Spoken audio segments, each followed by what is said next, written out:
Sidang perkara nomor 800 PIT B 2022 atas nama terdakwa Kuat Ma'ruf dinyatakan dibuka dan terbuka untuk umum. Saudara terdakwa sehat hari ini? Baik, hari ini kita akan membacakan putusan. Putusan nomor 800 PIT B 2022 PN Jakarta Selatan. Demi keadilan berdasarkan ketuhanan yang Maha Esa. Pengadilan Negeri Jakarta Selatan yang mengadili perkara-perkara pidana dengan acara pemeriksaan biasa dalam tingkat pertama telah menjatuhkan putusan sebagai berikut. Dalam perkara terdakwa, nama lengkap Kuat Ma'ruf, tempat lahir Banyumas, umur 46 tahun, tanggal lahir 30 Mei tahun 76, jenis kelamin laki-laki, kebangsaan Indonesia, tempat tinggal di Kampung Neglasari RT 4 RW 4, Kelurahan C, Saksi Putri, Kecamatan Bogor Utara, Kabupaten Jawa Barat, agama Islam, pekerjaan swasta. Terdakwa Kuat Ma'ruf ditangkap pada tanggal 9 Agustus 2022 sampai dengan 10 Agustus 2022. Terdakwa Kuat Ma'ruf ditahan di rumah tahanan oleh penyidik sejak tanggal 10 Agustus hingga saat ini. Terdakwa didampingi oleh penasihat hukum yaitu Irwan Irawan SH, Deswal Arif, Misbahuddin Gasma, Imran Nating, M. Yusuf Samsudin, Boni Suhendri Purba, Diki Nelson, Romi Alfius Karamoy, Rizky Putra Kurniawan, Sadi Rinaldi Farmadi, para advokat atau penasihat hukum pada kantor hukum Hanis dan Hanis beralamat di Lipo Tamrin, lantai 3, MH Tamrin, Kafling 20, Jakarta. Baik bertindak secara sendiri-sendiri maupun bersama berdasarkan surat kuasa khusus tanggal 11 Oktober tahun 2022 yang telah didaftarkan di Kepaniteraan Hukum Pengadilan Negeri Jakarta Selatan dengan nomor 704/SK/HKM/10 Romawi 2022 tanggal 13 Oktober 2022. Pengadilan negeri tersebut setelah membaca penetapan Ketua Pengadilan Negeri Jakarta Selatan nomor 800 PIT B 2022 PN Jakarta Selatan tanggal 10 Oktober tahun 2022 tentang penunjukan majelis hakim, penetapan majelis hakim nomor 800 tanggal 10 Oktober tentang penetapan hari sidang, berkas perkara dan surat-surat lain yang bersangkutan. Setelah mendengar keterangan saksi-saksi, ahli dan terdakwa serta memperhatikan bukti surat dan barang bukti yang diajukan di persidangan. Setelah mendengar pembacaan tuntutan pidana yang diajukan oleh penuntut umum yang pada pokoknya menyatakan terdakwa Kuat Ma'ruf terbukti bersalah melakukan tindak pidana turut serta merampas nyawa orang lain yang direncanakan terlebih dahulu, sebagaimana diatur dan diancam pidana dalam pasal 340 junto pasal 55 ayat 1 ke 1 KUHP. 2. Menjatuhkan pidana terhadap terdakwa Kuat Ma'ruf dengan pidana penjara selama 8 tahun, dikurangi masa penangkapan dan menjalani masa tahanan sementara dengan perintah terdakwa tetap ditahan. Menyatakan barang bukti dikembalikan kepada penuntut umum untuk dipergunakan dalam perkara lain. Menetapkan supaya terdakwa dibebani membayar biaya perkara sebesar Rp5.000. Setelah mendengar pembelaan terdakwa atau penasihat hukum terdakwa yang pada pokoknya sebagai berikut. Menyatakan terdakwa Kuat Ma'ruf tidak terbukti secara sah dan meyakinkan melakukan tindak pidana pembunuhan berencana atau tindak pidana pembunuhan secara bersama-sama sebagaimana dimaksud dalam pasal 3440 KUHP junto pasal 55 ayat 1 ke 1 KUHP atau pasal 338 KUHP junto pasal 55 ayat 1 ke 1 KUHP. Membebaskan terdakwa Kuat Ma'ruf dari segala dakwaan verkapte visprak atau setidak-tidaknya lepas dari segala tuntutan onslaught van alle rechtsvervolging. Memerintahkan penuntut umum untuk mengeluarkan terdakwa Kuat Ma'ruf dari rumah tahanan Bareskrim Polri. 4. Memulihkan nama baik dan hak terdakwa Kuat Ma'ruf dalam kemampuan kedudukan, harkat, dan martabatnya seperti semula. 5. Membebankan biaya perkara dalam semua tingkatan peradilan kepada negara atau apabila Yang Mulia Majelis Hakim yang memeriksa dan mengadili perkara ini berpendapat lain, maka kami tetap memohon kiranya putusan terhadap diri terdakwa yang seadil-adilnya. Ex aequo e bono.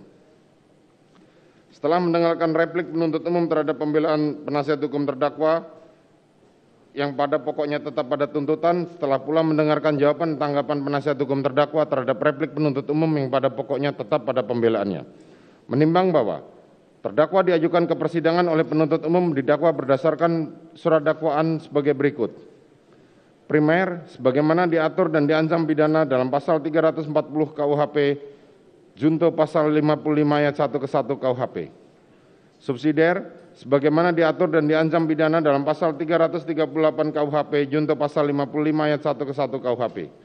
Menimbang bahwa terhadap dakwaan penuntut umum penasihat hukum terdakwa telah mengajukan keberatan dan telah diputus dengan putusan sela nomor 800 Pitsus 2022 PN Jakarta Selatan tanggal 26 Oktober 2022 yang amarnya sebagai berikut. 1. Menolak eksepsi atau keberatan tim penasihat hukum terdakwa menetapkan pemeriksaan perkara nomor 800 Pit B 2022 PN Jakarta Selatan atas nama terdakwa Kuat Ma'ruf dilanjutkan menangguhkan biaya perkara sampai putusan akhir. Menimbang bahwa untuk membuktikan dakwaannya penuntut umum telah mengajukan saksi-saksi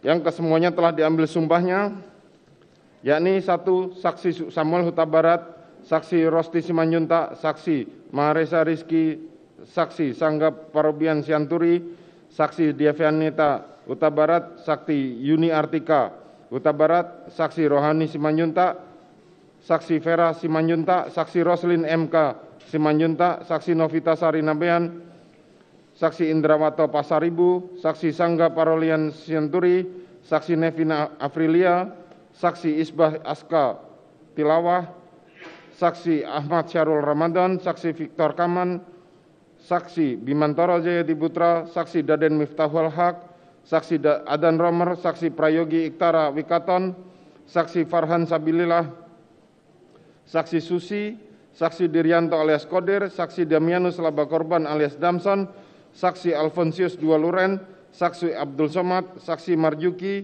Saksi Anita Amalia Dwi Agustin, Saksi Raditya Adiasa, Saksi Ridwan R. Soplanit, Saksi Danu Fajar Subekti, Saksi Rifaisal Samuel, Saksi Martin Gabe, Saksi Sulap Abo, Saksi Arsyad Daifa Gunawan, Saksi Teddy Ruhendi,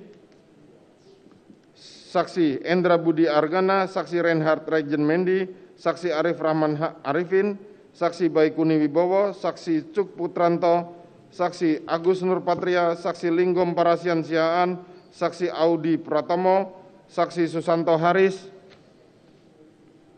Saksi Sopan Utomo, Saksi Panji Sulfikar Sidik, Saksi Richard Eliezer Budiang Lumiu, Saksi Rizal, Saksi Beni Ali, Saksi Berni Ferdi Sambo, Saksi Putri Chandrawati, Saksi Sirajul Umam. Menimbang bahwa selanjutnya jaksa penuntut umum membacakan keterangan saksi atas nama Sugeng Ketut Putut Wicaksono, Novianto Rifai, dan Sartini serta Jia Rojiah alias Jia. Selanjutnya penuntut umum juga telah menghadirkan keterangan ahli dalam hal ini, yaitu Saksi Aji Febrianto Arosyid, Saksi Ahli Arif Sumirat, Ahli Heri Prianto, Ahli Vira Samia, Ahli Irfan Rofik, Ahli Farah Primadani Kauno, Ahli Adib Firmansyah Sugiharto, Ahli Eko Wahyu Bintoro, Ahli Adi Setia, Ahli Muhammad Mustafa, Ahli Heri Prianto, Ahli Reni Kusumawardani, Ahli Alfi Sahari, serta Ahli Effendi Saragi. Menimbang bahwa terdakwa telah menghadirkan ahli yang meringankan, yakni Ahli Muhammad Arif Setiawan. Menimbang bahwa selanjutnya untuk membuktikan dakwaan penuntut umum telah menimbang bahwa penuntut umum selanjutnya mengajukan barang bukti sebagaimana terurai dalam berita acara persidangan dan untuk singkatnya dianggap dibacakan dalam putusan ini.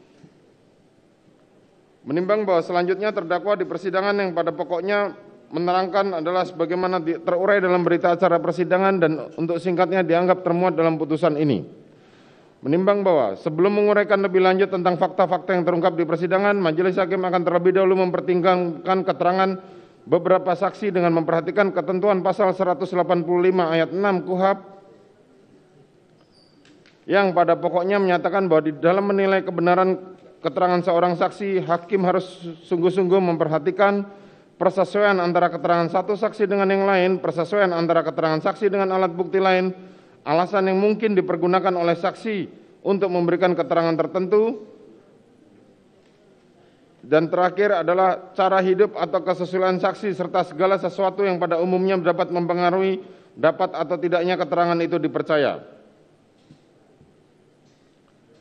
Menimbang bahwa saksi-saksi yang akan dinilai terutama adalah saksi Richard Eliezer Pudiang Lumiu, saksi Putri Chandrawati, dan saksi Ferdi Sambo. Menimbang bahwa selanjutnya Majelis Hakim menguraikan fakta sebagaimana terungkap dalam berita acara persidangan dan untuk singkatnya dianggap termuat dalam putusan ini.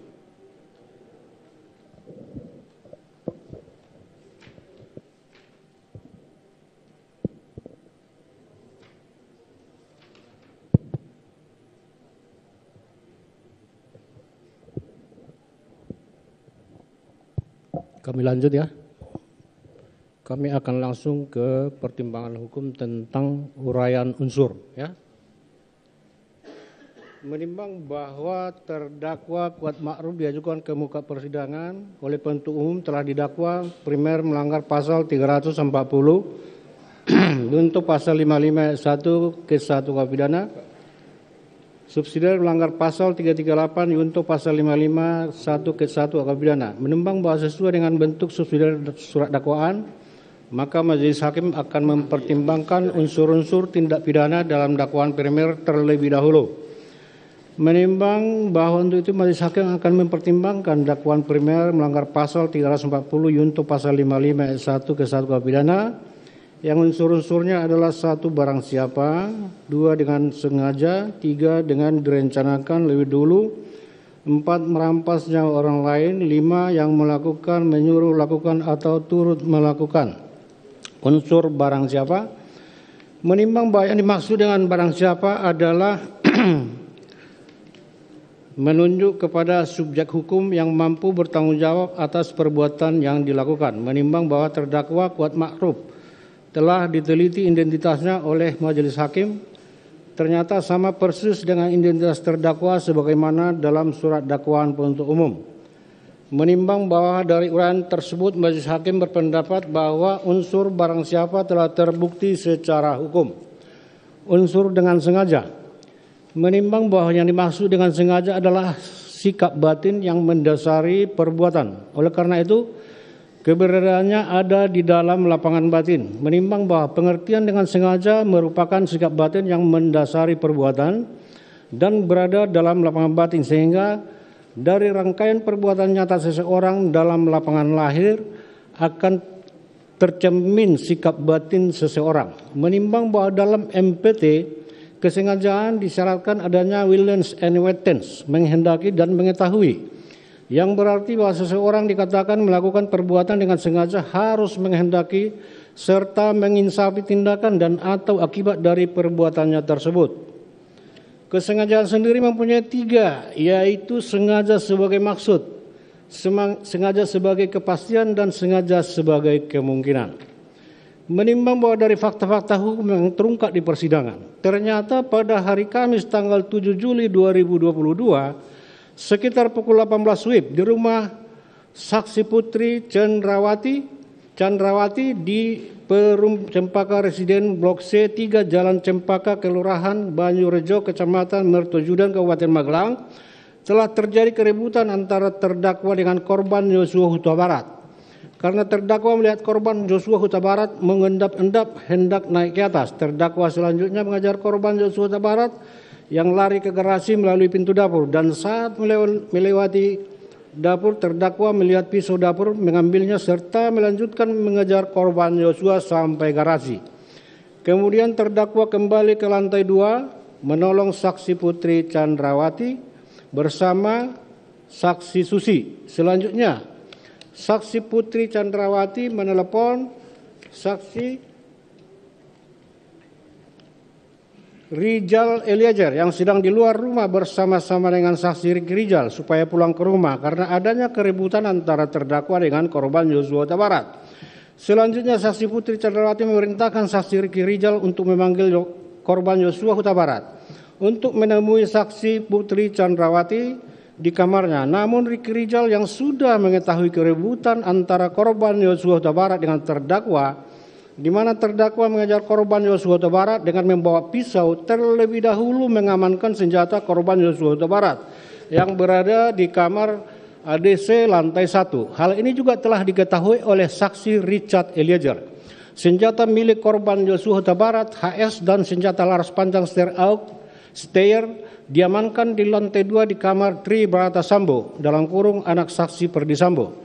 Terdakwa mengatakan kepada Suci Chandra Putri Chandrawati supaya melaporkan kejadian tersebut kepada saksi Perdi Sambo dengan mengatakan supaya jangan ada duri dalam rumah tangga. Hal mana jika dihubungkan dengan keterangan saksi Vera Simanjuntak dalam keterangannya sewaktu berkomunikasi melalui telepon WhatsApp dengan korban Yosua Huta Barat, bahwa korban Yosua Huta Barat menyatakan bahwa dirinya dituduh membuat saksi Putri Chandrawati sakit. Terus korban bercerita lebih lanjut bahwa skuad di sini, maksudnya di Magelang, mengancam korban Yosua Huta Barat, di mana saat itu korban Yosua Huta Barat sangat ketakutan sehingga suaranya berbisik-bisik saat berkomunikasi. Saat ditanya lebih lanjut diancam bagaimana, korban Yosua Huta Barat menerangkan bahwa jika dirinya berani naik ke atas maka akan dibunuh. Dibunuh oleh siapa? Oleh skuad di sini. Menimbang bahwa pada tanggal 8 Juli 2022 sekitar jam 10 WIB benar akhirnya rombongan terdakwa berangkat dari rumah Cempaka Residence Blok C3 Jalan Cempaka Kelurahan Banyurejo Kecamatan Mertoyudan Kabupaten Magelang menuju Rumah Saguling Jakarta. Saksi Putri Chandrawati berada dalam mobil yang berbeda dengan korban Yosua Huta Barat. Tepatnya saksi Putri Chandrawati berada dalam mobil Lexus nomor Pol B1 Mah, duduk di bangku tengah berdampingan dengan saksi Susi. Saksi Richard Eliezer duduk di depan di samping terdakwa menjadi sopir, sedangkan dalam mobil Lexus nomor Pol L1973 ZX, korban Yosua Huta Barat duduk di depan di samping saksi Rizal sebagai pengemudi. Menimbang bahwa kenyataannya keberadaan dalam mobil yang berbeda di atas dihubungkan dengan adanya fakta saksi Putri Chandrawati telah meminta dan mengajak saksi Ricky Rizal dan terdakwa ikut ke Jakarta. Bahkan baik terdakwa maupun Ricky Rizal sebagai sopir atas 2 buah kendaraan yang berbeda. Hal ini memang telah diketahui dan dikehendaki saksi Putri Chandrawati. Padahal tugas saksi Ricky Rizal adalah mengurusi keperluan anak saksi Putri Chandrawati yang ada di Magelang, bukan sebagai sopir saksi Putri Chandrawati. Terdakwa juga membawa pisau dapur yang digunakan olehnya mengejar korban Yosua Huta Barat. Pisau tersebut dimasukkan ke dalam tas selempang berwarna hitam sebagai bentuk pengamanan di perjalanan bila mana ada keributan lagi dengan korban Yosua Huta Barat. Menimbang bahwa mengenai senjata HS milik korban Yosua Huta Barat oleh saksi Ricky Rizal selanjutnya diambil dan diletakkan dalam dashboard milik mobil B1 Mah yang diketahui saksi Richard Eliezer. Sedangkan saksi Richard Eliezer membantu membawakan senjata Steyr serta meletakkan di bawah jok kursi depan mobil B1 Mah dihubungkan dengan perintah saksi Putri Chandrawati di Rumah Saguling, sehingga saksi Richard Eliezer membawa senjata laras panjang Steyr nomor pabrik 14 USA 247 ke lantai 3 serta ditunjukkan saksi Putri Chandrawati agar diletakkan di lemari penyimpanan senjata yang terletak di kamar pribadi saksi Putri Chandrawati serta suaminya saksi Perdi Sambo. Serta dihubungkan pula dengan ketika saksi Perdi Sambo menanyakan keberadaan senjata HS milik korban Yosua kepada saksi Richard Eliezer di lantai 3 Rumah Saguling. Dapat diketahui saksi Ricky Rizal telah menyampaikan kepada saksi Putri Chandrawati bahwa saksi Ricky Rizal telah mengamankan senjata HS milik korban Yosua Huta Barat. Selanjutnya, saksi Putri Chandrawati telah meneruskannya kepada saksi Perdi Sambo suaminya, mengingat tidaklah mungkin saksi Perdi Sambo menanyakan keberadaan senjata korban Yosua kepada saksi Richard Eliezer apabila Perdi Sambo tidak mengetahui senjata tersebut sudah tidak berada lagi dalam kekuasaan korban Yosua Huta Barat, sehingga keberadaan dalam mobil yang berbeda dengan korban Yosua termasuk pengamanan senjata HS korban Yosua Huta Barat memang telah diketahui dan dikehendaki oleh saksi Putri Candrawati, apalagi sebelumnya ketika saksi Putri Candrawati menghubungi saksi Ferdi Sambo pada tanggal 8 Juli 2022 dini hari dari Magelang telah meminta saksi Ferdi Sambo agar apa yang diceritakannya tidak diberitahukan kepada ajudan yang lain karena korban Yosua badannya besar dan memiliki senjata. Menimbang bahwa selanjutnya rombongan saksi Putri Candrawati juga tiba di Magelang di rumah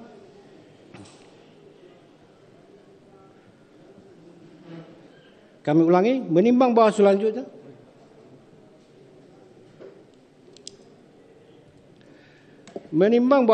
rombongan saksi Putri Candrawati juga tiba dari Magelang di Rumah Saguling, di mana dalam frame 26950 sampai dengan 27237 setelah Putri Candrawati PCR kemudian masuk ke dalam rumah pukul 15.00 melalui lift menuju lantai 3 dengan mengajak terdakwa. Belakangan terdakwa turun keluar melalui tangga lift pukul 15.03 di mana lantai 3 adalah merupakan area privat keluarga inti yang tidak boleh dimasuki oleh ajudan maupun ART kecuali ada ajakan atau izin dari saksi Putri Candrawati dan saksi Ferdi Sambo atau keadaan yang mendesak. Menimbang bahwa sejak terdakwa naik ke lantai 3 sampai dengan turun dari lantai 3 melalui pintu belakang menuju tangga arah dapur dalam kurung, di mana akses jalan keluar pintu lantai 3 harus memakai fingerprint saksi Putri Candrawati dan saksi Ferdi Sambo. Ada sekitar 3 menit saksi Ferdi Sambo, saksi Putri Candrawati dan terdakwa bertemu. Dan dalam pertemuan tersebutlah majelis hakim menyimpulkan bahwa saksi Putri Candrawati menceritakan kejadian yang di Magelang. Menimbang bahwa lantai 3 Rumah Saguling adalah ruang pribadi keluarga, siapapun baik asisten rumah tangga termasuk ajudan tidak dapat masuk tanpa adanya izin. Untuk itu diajaknya terdakwa oleh saksi Putri Candrawati ke lantai 3 Rumah Saguling tentulah disebabkan terdakwa dianggap penting oleh saksi Putri Candrawati dan keterangan terdakwa sangatlah penting untuk menambah keyakinan saksi Ferdi Sambo atas kebenaran cerita saksi Putri Candrawati yang telah disampaikan kepada saksi Ferdi Sambo melalui telepon pada tanggal 8 Juli 2022 dini hari. Apabila terdakwa telah mengatakan sebelumnya, apalagi terdakwa telah mengatakan sebelumnya kepada saksi Putri Candrawati di Magelang, Ibu harus lapor Bapak, biar di rumah ini tidak ada duri dalam rumah tangga. Bahkan terdakwa telah mengejar korban Yosua dengan menggunakan pisau. Menimbang bahwa selanjutnya ketika saksi Beni Ali, saksi Susanto Haris, saksi Ridwan Soplanit, saksi Rifaizal Sumual maupun saksi Sula Ambo di Duren 3 terdakwa menyampaikan, saya di atas, saya mau menutup pintu saat terjadi ledakan, saya takut dan saya tiarap. Jawaban mana ternyata adalah bagian dari skenario yang selaras dengan skenario yang disampaikan oleh saksi Richard Eliezer, saksi Ricky Rizal maupun saksi Putri Candrawati. Untuk itu tentulah jawaban garis miring skenario yang disampaikan sesaat setelah kejadian sudah dipersiapkan sebelum tertembaknya korban Yosua Huta Barat.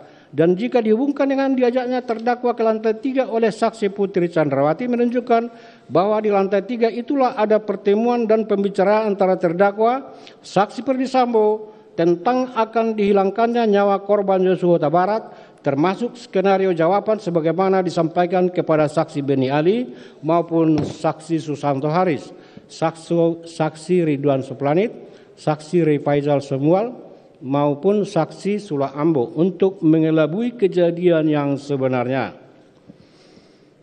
Menimbang bahwa selanjutnya berdasarkan keterangan saksi Putri Candrawati di ruang tengah lantai 3 Rumah Jalan Saguling telah menceritakan kepada saksi Ferdi Sambo suaminya secara detail adanya pelecehan yang dilakukan korban Yosua Huta Barat termasuk bantingan 3 kali yang dilakukan sehingga mengakibatkan saksi Putri Candrawati tertunduk bersandar di keranjang pakaian kotor sehingga saksi Ferdi Sambo selaku suami mendengar cerita saksi Putri Candrawati disertai dengan tangisan sangat terguncang. Emosi, marah, geram, serta mengepalkan tangan, serta menangis tidak dapat mengerti mengapa korban Yosua Huta Barat yang notabene adalah ajudan sendiri dapat melakukan perbuatan demikian rupa.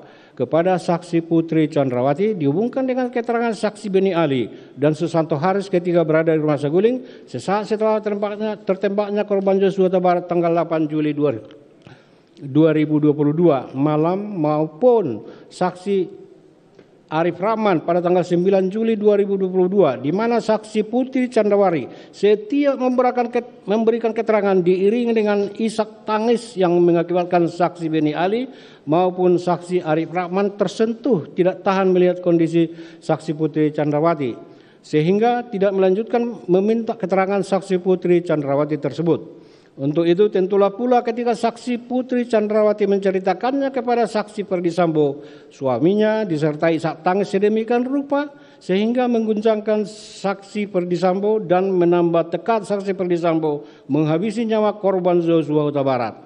Sehingga saksi Ferdi Sambo langsung memanggil saksi Ricky Rijal melalui AT agar menemui saksi Ferdi Sambo suami saksi Putri Chandrawati di lantai 3. Menimbang bahwa sebagaimana fakta persidangan ketika saksi Ricky Rijal menghadap Ferdi Sambo dan bertanya, ada apa di Magelang? Yang dijawab, tidak tahu. Selanjutnya saksi Ferdi Sambo dalam keadaan menangis menyampaikan kalau ibu telah dilecehkan oleh Joshua dan mengatakan akan panggil korban Joshua Huta Barat. Kamu backup saya, amankan saya kalau dia melawan.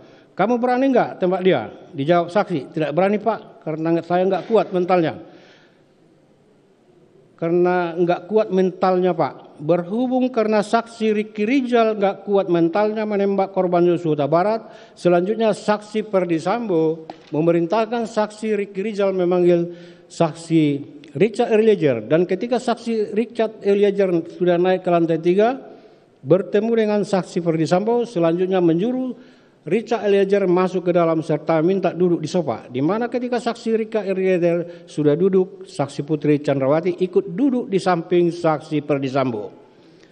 Menimbang bahwa selanjutnya pertanyaan yang sama diajukan oleh saksi Ferdi Sambo kepada Richard Eliezer tentang kejadian di Magelang, yang dijawab, saya tidak tahu Pak. Setelah itu Ferdi Sambo menjelaskan kepada Richard Eliezer tentang kejadian di Magelang, di mana korban Joshua Huta Barat telah melecehkan Ibu Putri. Kemudian saksi Ferdi Sambo menangis dan mengatakan pelecehan yang dilakukan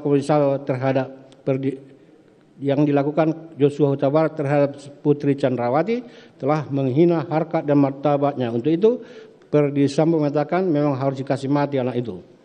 Menimbang bahwa selanjutnya sambil mencondongkan badannya ke depan, saksi Ferdi Sambo menyatakan kepada saksi Richard Eliezer, nanti kamu yang menembak, saya akan jagain kamu.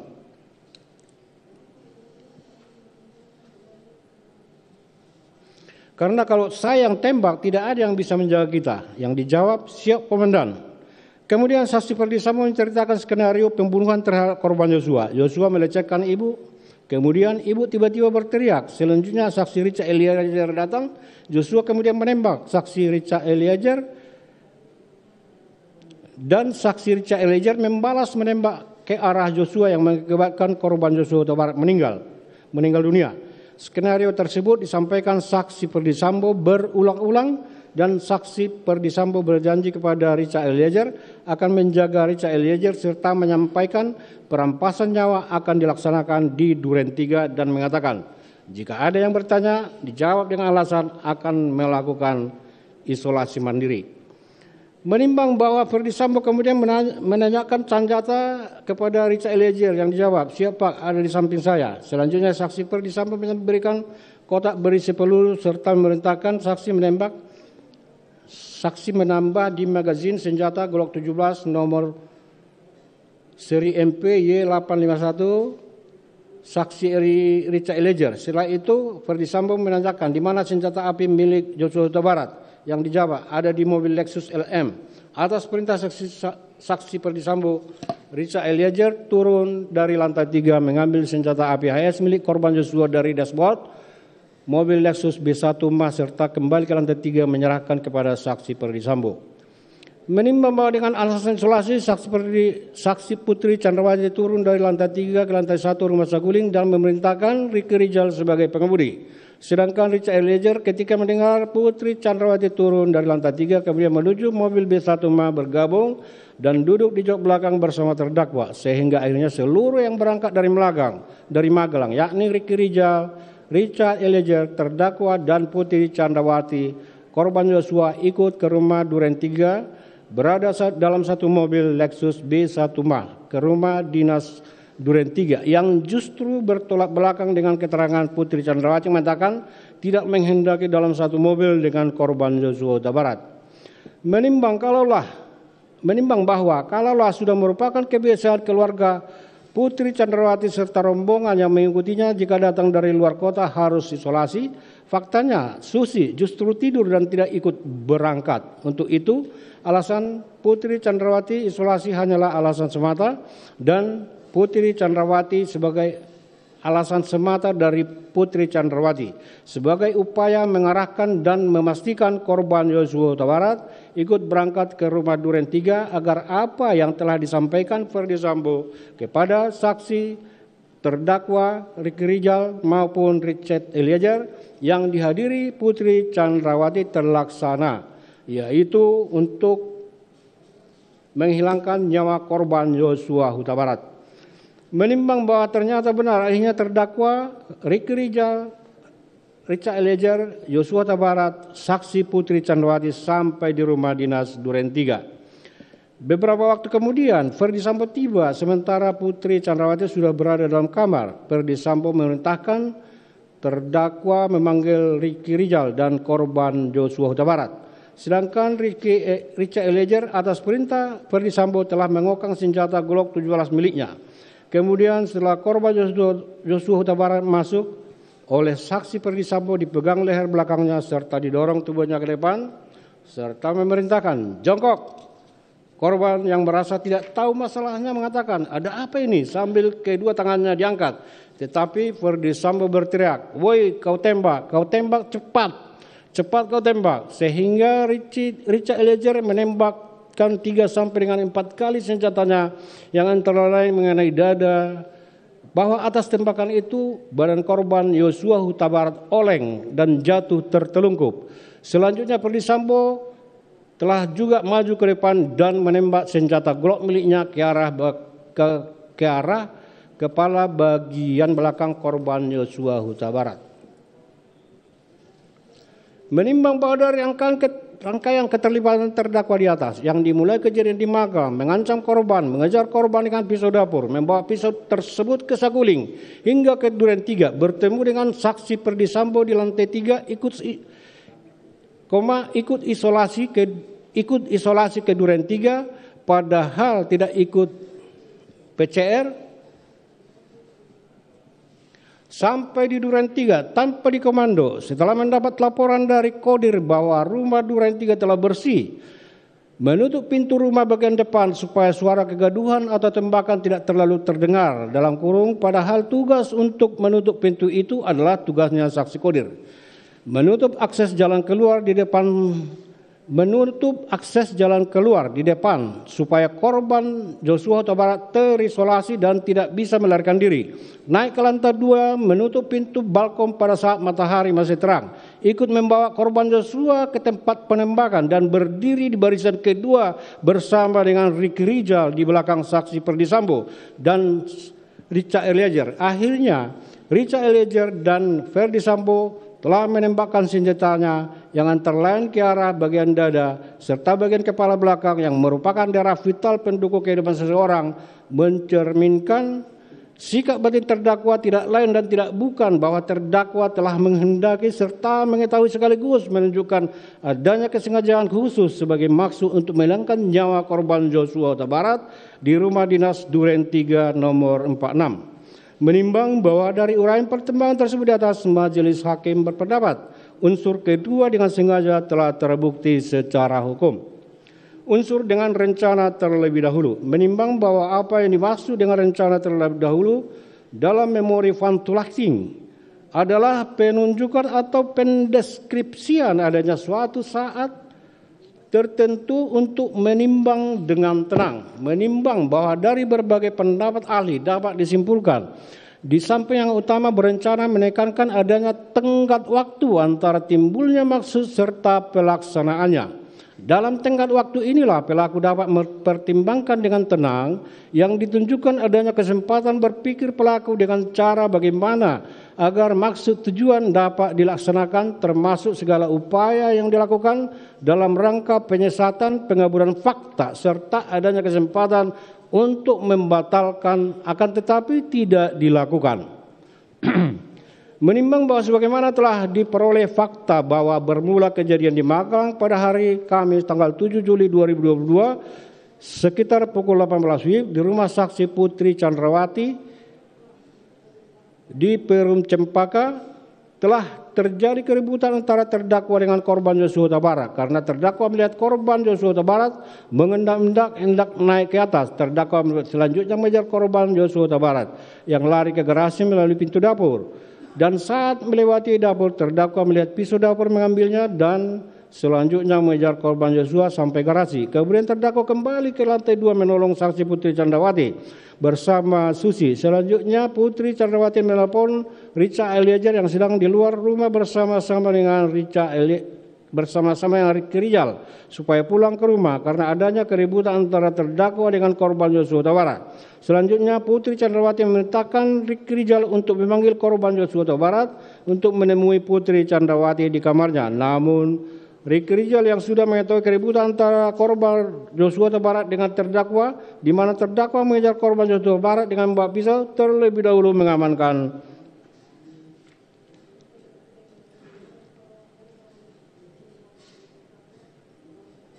senjata korban Joshua Huta Barat yang berada di kamar ajudan lantai 1. Hal ini juga diketahui Richard Eliezer. Senjata milik korban Joshua jenis HR dan senjata laras panjang Steyr diamankan di lantai 2 di kamar Tri Brata Sambo.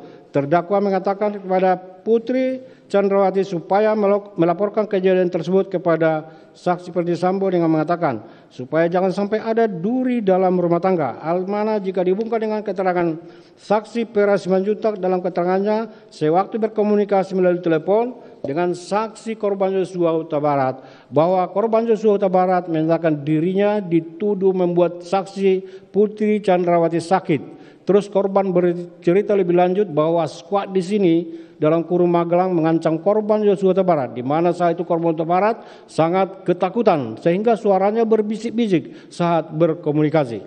Saat ditanya lebih lanjut diancam bagaimana, korban Joshua Huta Barat menerangkan bahwa jika dirinya berani naik ke atas maka akan dibunuh oleh siapa? Oleh squad di sini.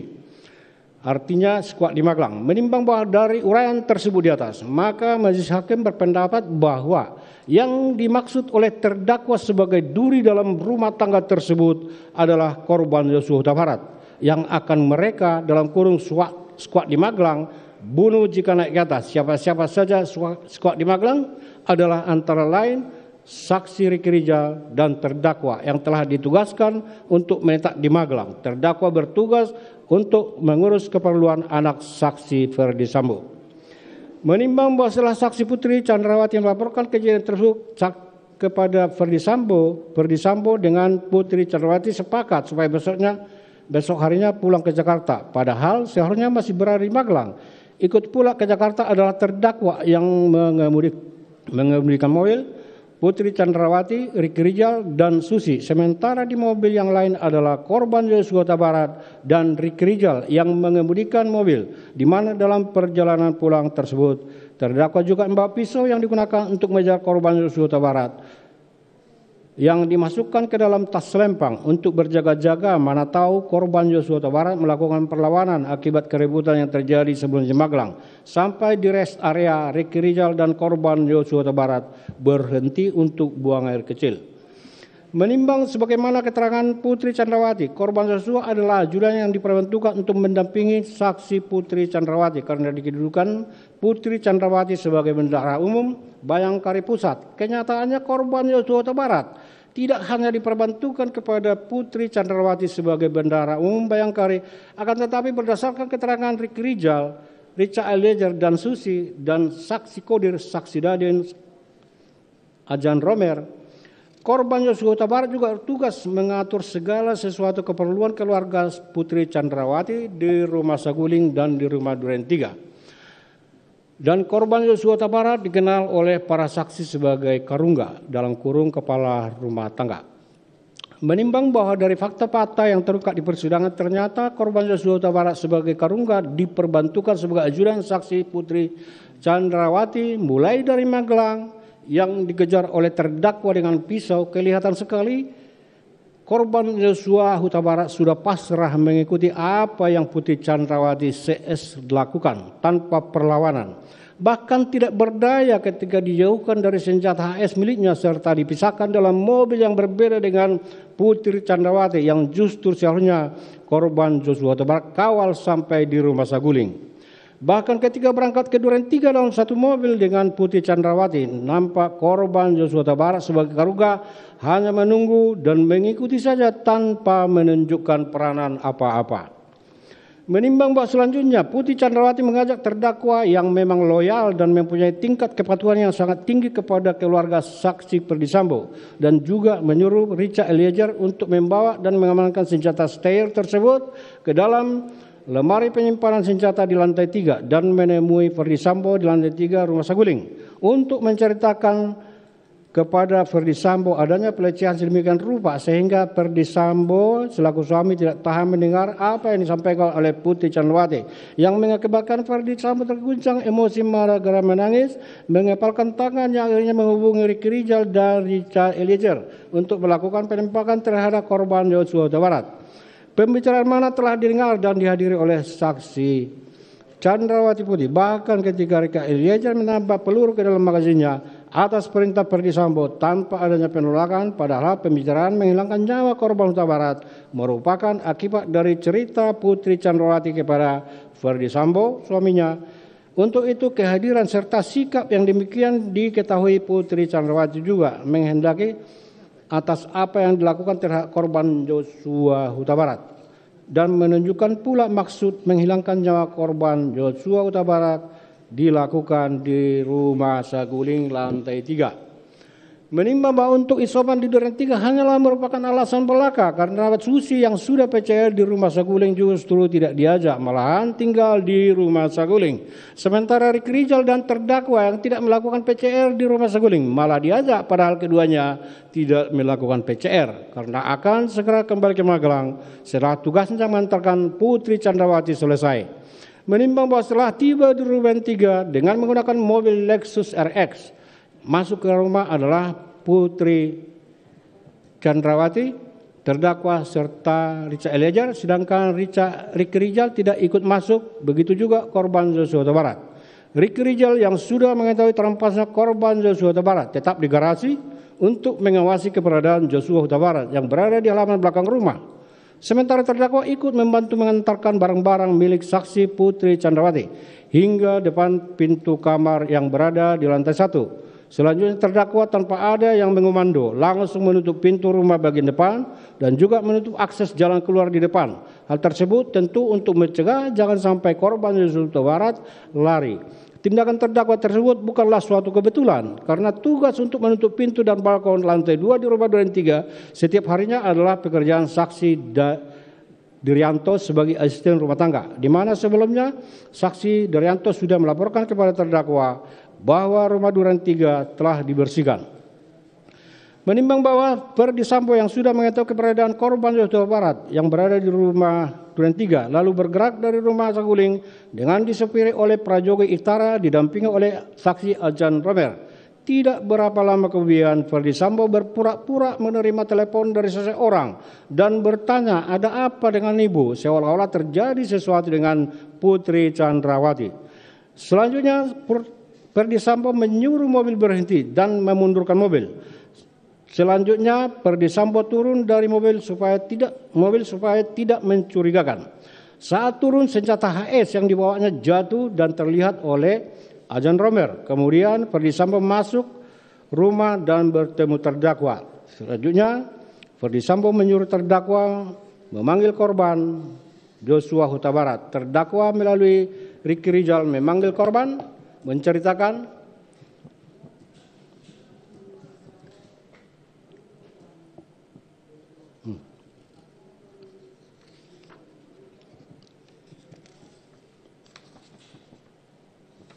menceritakan Joshua Huta Barat sekaligus dengan saksi Ricky Rizal mengawal korban Joshua Huta Barat menghadapnya ke Verdi Sambo. Sampai di rumah, formasi mereka adalah sebagai berikut.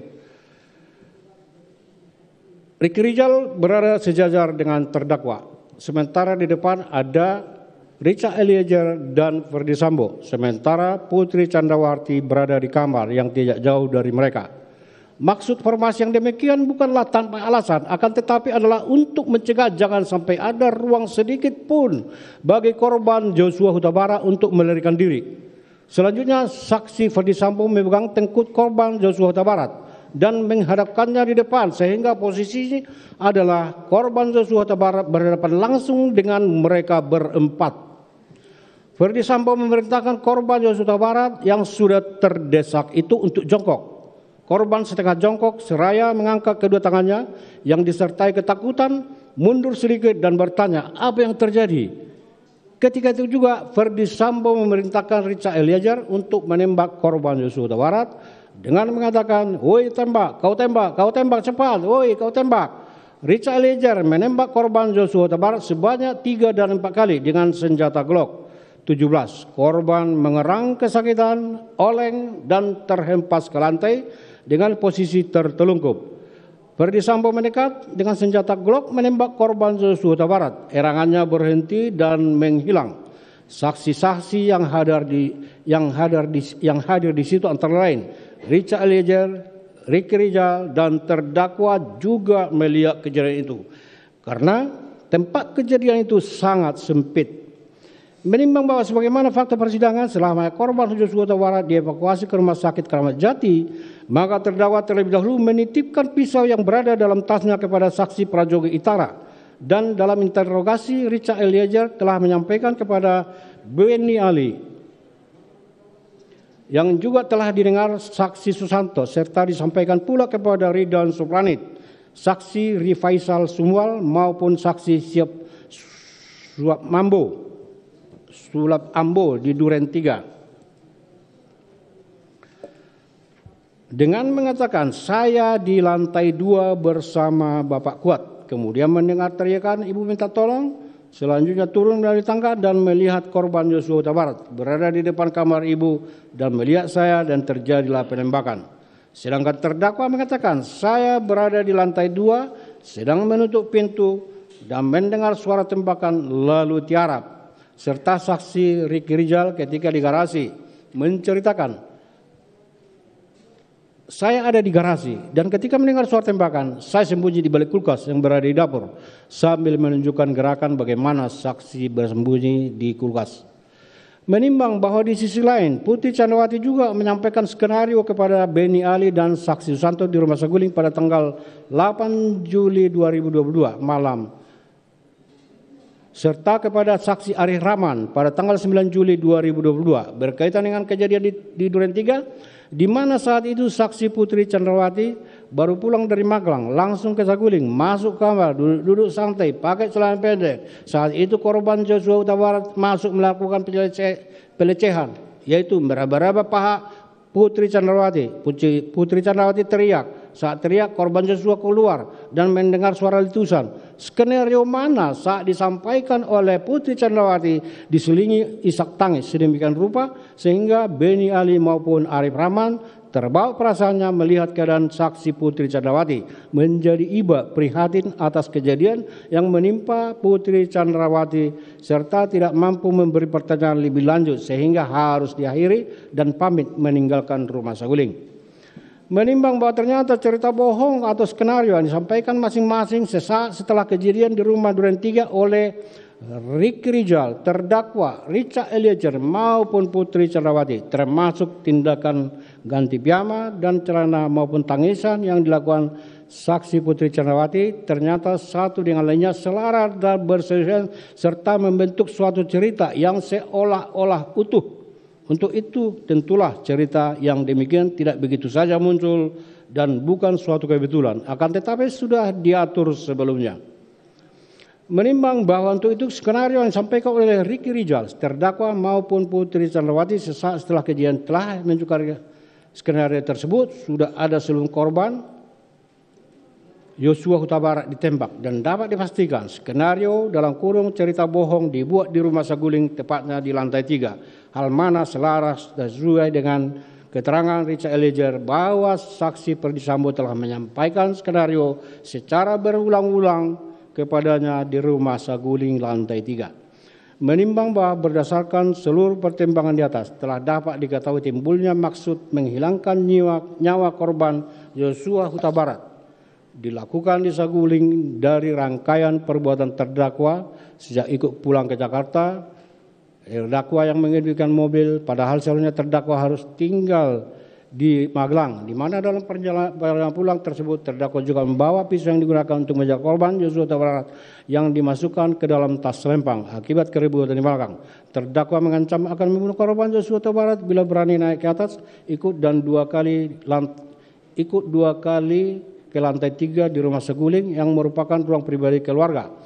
Siapapun baik asisten rumah tangga maupun ajudan tidak dapat masuk tanpa izin. Untuk itu diajaknya terdakwa oleh saksi Putri Chandrawati ke lantai 3 rumah Saguling.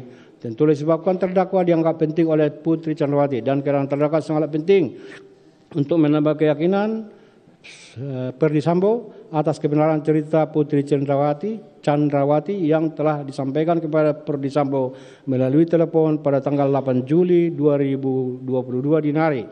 Apalagi terdakwa telah mengatakan sebelumnya kepada saksi Putri Chandrawati Magang, ibu harus lapor bapak biar di rumah ini tidak ada duri dalam rumah tangga.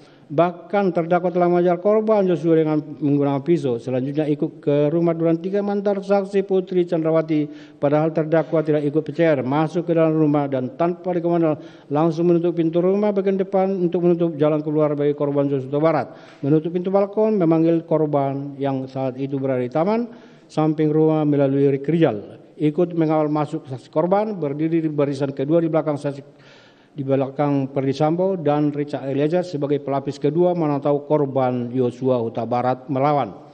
Menimbang bahwa dalam rangkaian tindakan atau perbuatan tersebut terdakwa mempunyai ruang waktu antara munculnya maksud membunuh korban dengan pelaksananya. Selanjutnya tenggang waktu yang ada harusnya dapat digunakan terdakwa untuk mencegah atau membatalkan hilangnya nyawa korban Yosua Huta Barat. Tetapi hal ini tidak dilakukan terdakwa, justru terdakwa melakukan tindakan sebagaimana telah dirangkum di atas untuk mendukung dan merealisasikan rencana tersebut, sehingga keadaan demikian menunjukkan hilangnya nyawa korban Yosua Huta Barat telah dipertimbangkan. Nyawa korban Yosua Huta Barat telah direncanakan terlebih dahulu dan terdakwa terlibat di dalamnya. Menimbang bahwa dari pertimbangan tersebut di atas, maka majelis kami berpendapat unsur ketiga telah pula terbukti secara hukum. Menimbang bahwa sebagaimana bukti perekaman CCTV frame 561160 sampai dengan frame 56643 yang ditayangkan di persidangan serta berdasarkan keterangan terdakwa Ricky Rijal serta saksi Richard Eliezer, mobil Lexus B1 Mah tiba di rumah Duren 3 pukul 17.06, pukul 17.07 korban Yosua Huta Barat turun dari mobil dan membuka pagar rumah. Setelah itu Putri Chandrawati turun serta diikuti terdakwa masuk ke dalam rumah melalui garasi menuju pintu dapur yang sudah dibuka terdakwa sebelumnya menuju kamar utama di lantai 1. Setelah itu terdakwa langsung menutup pintu rumah bagian depan dan naik ke lantai 2 serta menutup pintu lantai 2 balkon. Saksi Richard Eliezer sendiri naik ke lantai 2 masuk kamar ajudan berdoa mengingat apa yang dilakukannya sungguh berat. Saksi Ricky Rijal tidak masuk ke dalam rumah dinas Duren 3 tetapi tetap berdiri di garasi, sedangkan korban Yosua Huta Barat berdiri di taman halaman rumah dinas Duren 3. Menimbang bahwa beberapa kemudian tepatnya pukul 17.10 dengan mengendarai mobil dinas Lexus LX 570 hitam, Ferdi Sambo, Azan Romer dan saksi Prajogo Wikaton sebagai supir dengan dikawal oleh saksi Farhan Sabila, pengawal motor saksi Ferdi Sambo sampai di pertigaan jalan Duren 3. Terdengar suara Ferdi Sambo yang memegang HP, halo, serta bertanya kepada Azan Roben dan saksi Prajogo, ada apa dengan ibu? Berhenti. Berhubung dengan itu, Prajogo menghentikan mobil. Selanjutnya Azan Romer turun lebih dulu, kemudian mobil berjalan maju melewati pintu pagar sampai rumah dinas Duren 3. Setelah itu, Ferdi Sambo menyuruh prajurit Itara menghentikan mobil. Setelah melewati depan rumah dinas Duren 3, telah berhenti, Ferdi Sambo bergegas turun dari mobil di mana senjata api bawahnya terjatuh. Melihat kejadian itu, Ajan Romel berinisiatif hendak mengambil, akan tetapi dicegah oleh Ferdi Sambo dengan mengatakan, biar saya saja yang mengambil. Senjata api kemudian diambil oleh Ferdi Sambo, dimasukkan ke dalam kantong celana sebelah kanan yang menurut Ajan Robert adalah jenis HS. Menimbang bahwa sebagaimana fakta persidangan telah saksi Ferdi Sambo masuk ke rumah dan bertemu terdakwa di lantai 1 dengan nada tinggi mengatakan, "Wat, Ricky mana dan Joshua? Panggil." Di saat yang bersamaan, Richard Eliezer mendengar suara saksi Ferdi Sambo turun ke lantai 1 menemui Ferdi Sambo dan berdiri di samping kanan Ferdi Sambo. Lalu Ferdi Sambo mengatakan kepada Richard Eliezer, "Kau akan senjatamu." Setelah itu Richard Eliezer mengeluarkan senjata dan menyelipkan di pinggang sebelah kanan. Menimbang bahwa atas perintah Ferdi Sambo, terdakwa keluar melalui pintu dapur menuju garasi, menghampiri Ricky Rizal yang berdiri dekat garasi dekat bak sampah dengan mengatakan, "Om, dipanggil Bapak sama Joshua." Mendengar perkataan tersebut, Ricky Rizal menghampiri korban Joshua Huta Barat yang sedang berada di halaman samping rumah serta memberitahu kepada korban Joshua Huta Barat bahwa dirinya dipanggil oleh Ferdi Sambo. Kemudian atas penyampaian Ricky Rizal, korban Joshua Huta Barat berjalan masuk ke dalam rumah melewati garasi dan pintu dapur menuju ruang tengah dekat meja makan di situ yang diikuti oleh Ricky Rizal maupun terdakwa. Menimbang bahwa berdasarkan transaksi Richard Eliezer sampai ruang tengah dekat meja makan, Ferdi Sambo langsung mengenal leher bagian belakang korban Joshua Huta Barat, mendorong ke depan sehingga posisinya telah berada di depan tangga berhadapan dengan Ferdi Sambo.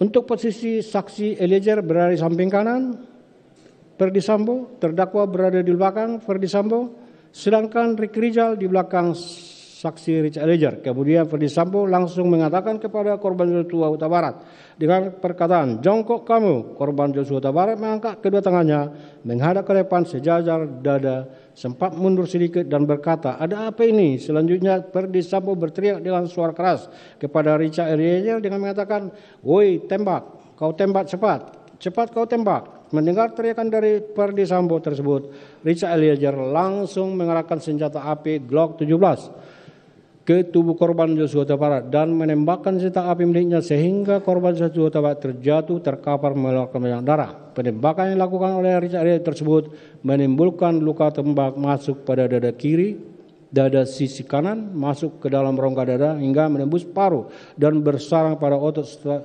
sela iga ke-8 kanan bagian belakang yang menimbulkan sayatan pada bagian punggung.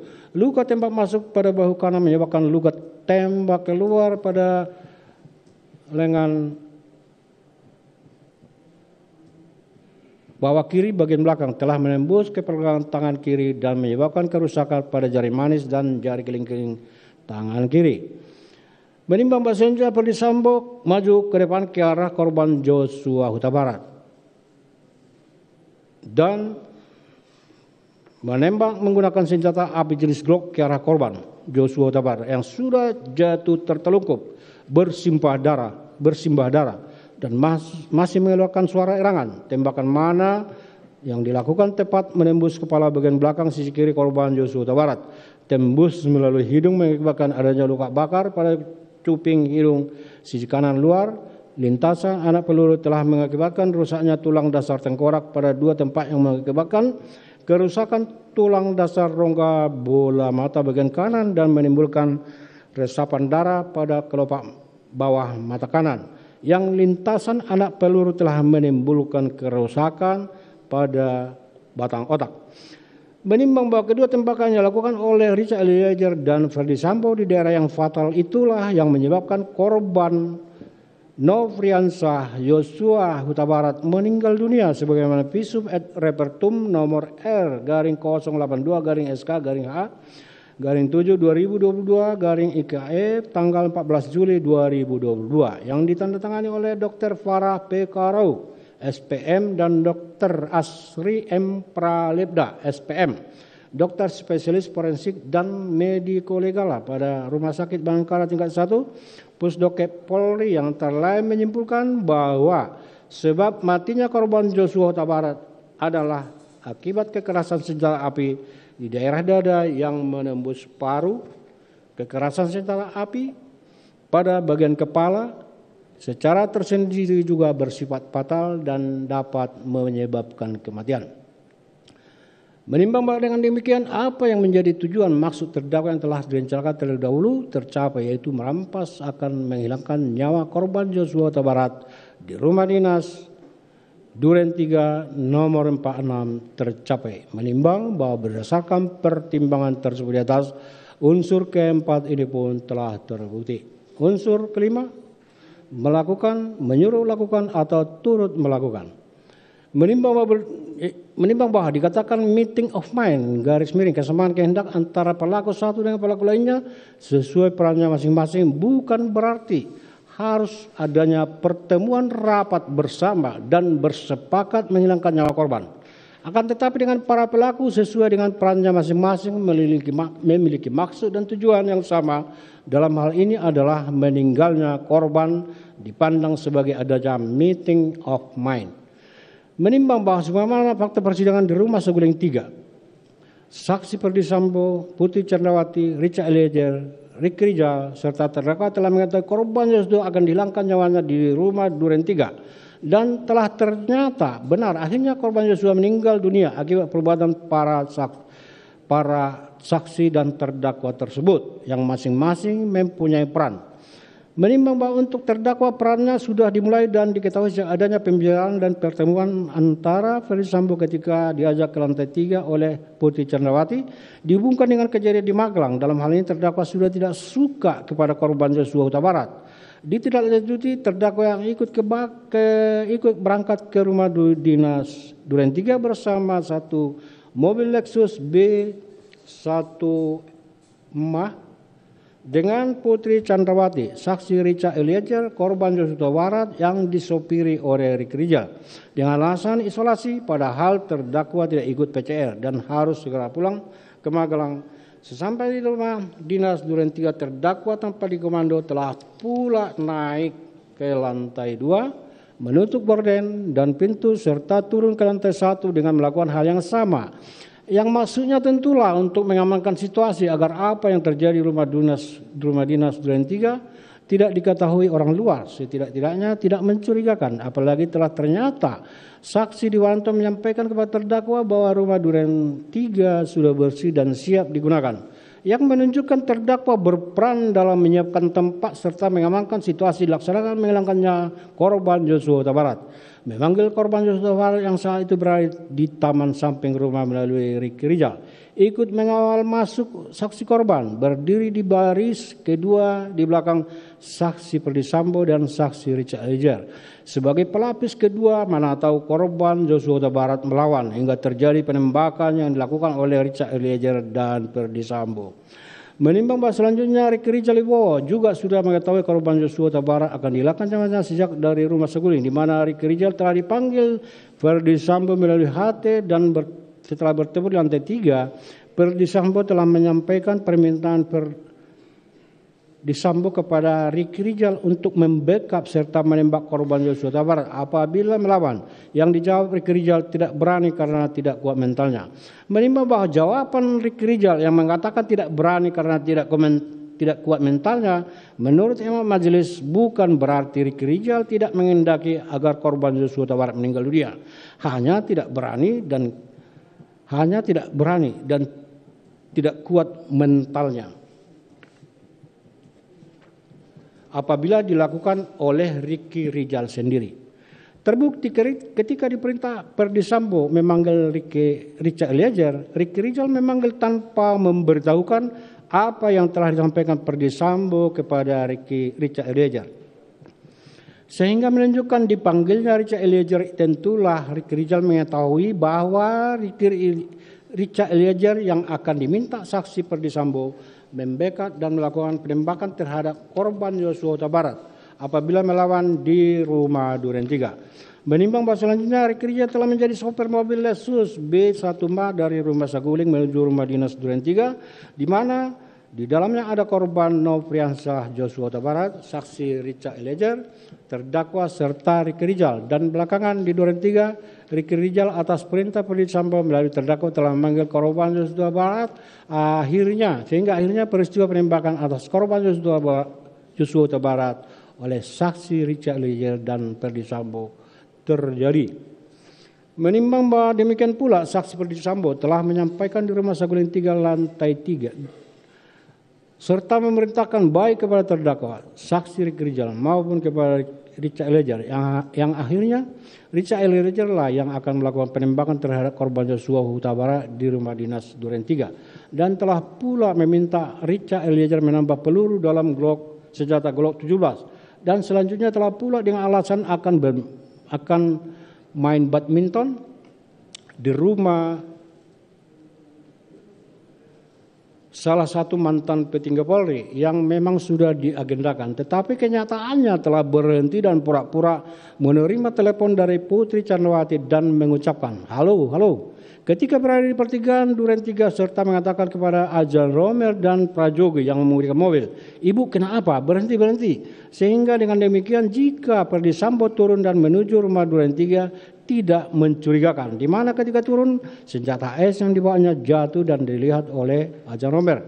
Selanjutnya ketika masuk ke rumah bertemu terdakwa dan langsung memerintahkan terdakwa memanggil Ricky Rijal dan korban Joshua Huta Barat. Dan akhirnya setelah masuk korban Joshua Huta Barat dipegang leher belakangnya, setelah didorong ke depan serta berteriak jongkok tanpa memberi kesempatan kepada Joshua Huta Barat mengetahui apa yang terjadi serta memberikan jawaban jika memang hendak dimintai konfirmasi dan langsung berteriak, woi kau tembak cepat kau tembak, yang ditujukan kepada Richard Eliezer yang sebelumnya telah diminta Ferdi Sambo mengokang senjatanya sebelum korban Joshua Huta Barat dipanggil masuk oleh Ricky Rijal. Sehingga Richard Eliezer menembak senjata Glock 17 miliknya sebanyak 3 sampai dengan 4 kali ke arah korban Joshua Huta Barat. Kemudian Ferdi Sambo telah pula menembakkan senjata Glock yang dibawanya ke arah korban Joshua Huta Barat serta dengan senjata HS menembak ke dinding atas tangga beberapa kali serta menembakkan ke arah dinding di atas televisi serta terakhir menempelkan senjata HS ke jari tangan Joshua Huta Barat, kemudian meletakkan senjata HS tersebut di samping dekat tangan kiri jenazah korban Joshua Huta Barat. Menimbang bahwa selanjutnya saksi Richard Eliezer perannya sangat terlihat sejak bersedianya untuk menembak korban Joshua Huta Barat atas permintaan Ferdi Sambo di Saguling 3 dan menambah peluru Glock 17 miliknya atas pemberian dan permintaan Ferdi Sambo. Selanjutnya telah berangkat ke rumah dinas Duren 3 bersama dengan terdakwa, korban Joshua serta Ricky Rijal dalam satu mobil Lexus B1 Mah yang disopiri oleh Ricky Rijal. Menimbang bahwa sesampai di rumah dinas Duren 3, saksi Richard Eliezer turun menuju lantai 2 di mana setelah Ferdi Sambo tiba kemudian turun ke lantai 1 dan bertemu atas perintah saksi Ferdi Sambo. Saksi Richard Eliezer mengokang senjata Glock 17 miliknya dan setelah korban Joshua Huta Barat masuk dan mendengar perintah saksi Ferdi Sambo, tembak, woi tembak. Saksi Richard Eliezer menembakkan senjata 3 sampai 4 kali ke arah korban Joshua Huta Barat sehingga korban oleng dan terhempas tertelungkup yang dilanjutkan penembakan oleh Ferdi Sambo. Menimbang sebagaimana telah ternyata Putri Chandrawati juga mengetahui serta menghendaki korban Joshua Huta Barat hilangkan nyawanya sejak rumah Saguling, di mana saksi Ferdi Sambo bicara dengan saksi Richard Eliezer, bahkan ketika Richard Eliezer menambah peluru dalam magazin Glock 17 miliknya, termasuk telah berangkat ke Duren 3 dengan alasan isolasi, sehingga korban Joshua Huta Barat juga ikut berangkat dan kemudian setelah sampai di rumah dinas Duren 3, saksi Putri Chandrawati masuk kamar ganti pakaian, tidur dan menangis. Padahal tindakan tersebut saksi Putri Chandrawati lakukan hanyalah pura-pura belaka menunggu korban Joshua Huta Barat dihilangkan nyawanya. Menimbang bahwa mengenai keterangan Putri Chandrawati yang menyatakan tidak mengetahui apa yang terjadi karena saksi Putri Chandrawati di kamar sangat bertentangan dengan akal sehat karena sahurnya, meskipun di kamar saksi Putri Chandrawati mendengar teriakan suaminya Ferdi Sambo yang ditujukan kepada korban Joshua Huta Barat dan setelah teriakan terdengar suara tembakan, tentulah Putri Chandrawati telah menyadari setidak-tidaknya mengetahui suara tembakan dari senjata saksi Richard Eliezer. Mengingat dari rumah saguling sudah dikondisikan bahwa Richard Eliezer yang akan melakukan pembunuhan sehingga dengan seolah-olah Putri Chandrawati tidak mengetahui apa yang terjadi. Padahal suara tembakan dalam rumah sangat keras. Sebaliknya Putri Chandrawati tidak berusaha ingin tahu apa yang terjadi. Setelah adanya suara tembakan justru menunjukkan peran Putri Chandrawati berkaitan dengan dirampasnya nyawa korban Joshua Huta Barat. Menimbang bahwa dari fakta-fakta yang terungkap di persidangan, ternyata menurut yang diskenariokan, keberadaan masing-masing saat terjadi penembakan yang dilakukan adalah sebagai berikut. Bahwa posisi Richard Eliezer berada di tangga hendak turun dan tembak-menembak dengan korban Joshua Huta Barat. Dalam kurung, padahal senjata korban Joshua Huta Barat sudah diamankan sejak dari Magelang. Dalam kejadian tembak-menembak tersebut, korban Joshua Huta Barat meninggal kena beberapa tembakan. Sementara saksi Richard Eliezer tidak mengalami luka sedikit pun. Bahwa posisi terdakwa berada di lantai 2 dan mendengar tembakan. Terdakwa tiarap. Artinya terdakwa tidak melihat kejadian tembak-menembak tersebut. Bahwa saksi Ricky Rijal berada di garasi dan saat mendengar tembakan ketakutan lalu bersembunyi di balik kulkas. Dalam kurung tentu tidak melihat kejadian tembak-menembak. Bahwa saksi Putri berada di kamar menangis dan ketakutan karena mendapat kekerasan seksual dari korban Joshua Huta Barat. Dalam kurung tentu saksi Putri Chandrawati tidak melihat kejadian tembak-menembak. Bahwa posisi saksi Perdi Sambo berada dalam perjalanan dari mobil ke rumah di Duren 3. Karena baru keluar dari mobil setelah pura-pura mendapat telepon dari Putri Chandrawati dan bertanya, ada apa yang terjadi? Seolah-olah telah terjadi tembak-menembak. Tentulah Perdi Sambo juga tidak melihat peristiwa tembak-menembak. Bahwa posisi korban Joshua Huta Barat adalah baru keluar dari kamar saksi Putri Chandrawati karena melakukan kekerasan seksual terhadap Putri Chandrawati dalam kurung. Padahal korban Joshua Huta Barat berada di taman. Menimbang bahwa jika skenario sebagaimana diuraikan di atas benar-benar dijadikan sebagai suatu kejadian dalam mengungkap kasus ini, tentulah yang paling bertanggung jawab atas peristiwa tersebut adalah saksi Richard Eliezer. Menimbang bahwa sesaat setelah korban Joshua Huta Barat meninggal, para saksi Ricky Rijal, Richard Eliezer, Perdi Sambo serta Putri Chandrawati dan terdakwa telah menyampaikan skenario sedemikian rupa yang telah dibuat sebelumnya dengan harapan agar kejadian sebenarnya tidak diketahui dan tidak terungkap. Serta adanya pemberian dari saksi Perdi Sambo dan Putri Chandrawati di lantai 2 Rumah Saguling pada tanggal 10 Juli 2022. Masing-masing satu buah iPhone 14 kepada Richard Eliezer, terdakwa dan saksi Ricky Rijal. Serta pemberian uang masing-masing 500 juta kepada terdakwa dan Ricky Rijal. Serta 1 miliar kepada Richard Eliezer. Pembagian mana tidak dibagi rata tentu dapat dimaklumi karena Richard Eliezer lah yang melakukan penembakan. Tentu bagiannya lebih banyak dari saksi Ricky Rijal dan terdakwa. Meskipun uang tersebut kemudian tidak jadi diberikan dan akan diberikan setelah perkara selesai atau SP3, justru mempertegas adanya kaitan Ricky Rijal, terdakwa Richard Eliezer, Perdi Sambo, Putri Chandrawati dengan dirampasnya nyawa korban Joshua Huta Barat. Sehingga jelas tindakan para saksi Ricky Rijal, terdakwa Richard Eliezer, Perdi Sambo dan Putri Chandrawati merupakan satu kesatuan kehendak bekerja secara bersama-sama satu sama lain menghilangkan nyawa korban Joshua Huta Barat. Menimbang bahwa dari uraian di atas dapat diketahui bahwa terdakwa adalah orang yang turut serta melakukan dalam menghilangkan nyawa korban Joshua Huta Barat, sehingga unsur kelima di sini pun telah terbukti. Menimbang bahwa berdasarkan seluruh pertimbangan di atas, maka seluruh unsur tindak pidana dalam dakwaan primer melanggar pasal 340 KUH pidana yunto pasal 55 ayat 1 ke 1 telah terpenuhi. Oleh karena itu terdakwa Kuat Ma'ruf telah terbukti secara sah dan melakukan dan meyakinkan turut serta melakukan pembunuhan berencana. Menimbang bahwa dengan telah terbuktinya terdakwa melakukan tindak pidana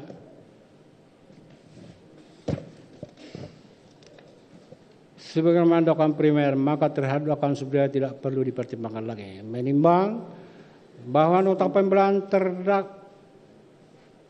penasihat hukum terdakwa yang pada pokoknya menyatakan bahwa unsur dengan sengaja dan direncanakan terlebih dahulu turut serta secara bersama-sama merampasnya orang lain tidak terpenuhi, dan dalam kesimpulannya menyatakan bahwa terdakwa Kuat Ma'ruf tidak terbukti secara sah dan meyakinkan melakukan tindak pidana pembunuhan berencana atau tindak pidana pembunuhan secara bersama dan membebaskan terdakwa Kuat Ma'ruf dari segala dakwaan atau setidak-tidaknya dinyatakan lepas dari tuntutan. Menimbang bahwa terhadap nota pembelaan tersebut majelis hakim telah mempertimbangkannya secara lengkap dalam menguraikan unsur-unsur tindak pidana yang telah dilakukan terdakwa sebagaimana tersebut di atas, sehingga majelis hakim berpendapat bahwa nota pembelaan penasihat hukum terdakwa tersebut dikesampingkan dan tidak dapat dipertimbangkan dalam pembuktian perkara ini. Menimbang bahwa berdasarkan pertimbangan di atas, maka tidak ditemukan adanya alasan pembenar maupun alasan pemaaf yang dapat menghilangkan sifat melawan hukum perbuatan terdakwa maupun yang dapat menghapus kesalahan terdakwa. Oleh karena itu terdakwa harus bertanggung jawab setelah dipidana setimpal dengan perbuatannya. Menimbang bahwa terhadap masa penangkapan dan penahanan telah jadi terdakwa haruslah dikurangi dari pidana yang dijatuhkan. Selanjutnya kepada terdakwa diperintahkan tetap berada dalam tahanan. Menimbang bahwa terhadap barang bukti sebagaimana daftar bukti mengingat masih diperlukan sebagai bukti dalam perkara lain, maka barang bukti tersebut ditetapkan untuk dijadikan bukti dalam perkara lain tersebut. Menimbang bahwa sebelum menjatuhkan putusan perlu dipertimbangkan hal-hal yang memberatkan dan meringankan. Hal-hal yang memberatkan, terdakwa tidak sopan di persidangan. Terdakwa berbelit-belit dan tidak berterus terang dalam memberikan keterangan di persidangan sehingga sangat menyulitkan jalannya persidangan. Terdakwa tidak mengaku bersalah dan justru memposisikan dirinya orang yang tidak tahu menahu dengan perkara ini. Terdakwa tidak memperlihatkan rasa penyesalan dalam setiap persidangan. Hal-hal yang meringankan, terdakwa masih mempunyai tanggungan keluarga. Menimbang bahwa terdakwa jatuh pidana, maka haruslah dibebani pula untuk membayar biaya perkara, memperhatikan pasal 340 KUH pidana, junto pasal 55 ayat 1 ke 1 KUH pidana, dan Undang-Undang Nomor 8 Tahun 1981 tentang Hukum Acara Pidana serta peraturan lain yang bersangkutan.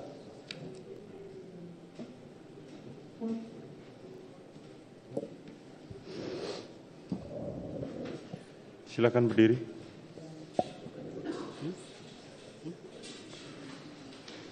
Mengadili. 1. Menyatakan terdakwa atas nama Kuat Ma'ruf telah terbukti secara sah dan meyakinkan bersalah melakukan tindak pidana turut serta melakukan tindak pidana pembunuhan berencana. Menjatuhkan pidana terhadap terdakwa Kuat Ma'ruf dengan pidana penjara selama 15 tahun. 3. Menyatakan bahwa pidana tersebut akan dikurangi dengan lamanya terdakwa berada dalam tahanan. 4. Memerintahkan terdakwa tetap dalam tahanan. 5. Menyatakan barang bukti tetap terlampir dan dikembalikan kepada jaksa penuntut umum untuk digunakan dalam perkara lain. 6. Menetapkan supaya terdakwa dibebani membayar biaya perkara sebesar Rp5.000. Silakan duduk. Demikianlah diputuskan dalam rapat permusyawaratan Majelis Hakim Pengadilan Negeri Jakarta Selatan pada hari Kamis tanggal 9 Februari 2023 oleh kami Majelis Hakim Wahyu Iman Santoso dan sebagai Hakim Ketua, Morgan Simanjuntak dan Alimin Ribut Sujono masing-masing sebagai Hakim Anggota yang diucapkan pada sidang terbuka pada untuk umum pada hari Selasa tanggal 14 Februari tahun 2023 oleh Hakim Ketua didampingi para hakim anggota tersebut dibantu oleh Saudara Aprisno S.H. Panitera Pengganti Pengadilan Negeri Jakarta Selatan serta dihadiri oleh Doni penuntut umum dan terdakwa serta para penasihat hukum terdakwa. Demikianlah putusan Majelis Hakim kepada para pihak mempunyai hak untuk mengajukan upaya hukum. Dengan demikian, untuk melakukan upaya hukum, menerima atau pikir-pikir. Dengan demikian, perkara nomor 800 atas nama terdakwa Kuat Ma'ruf dinyatakan ditutup.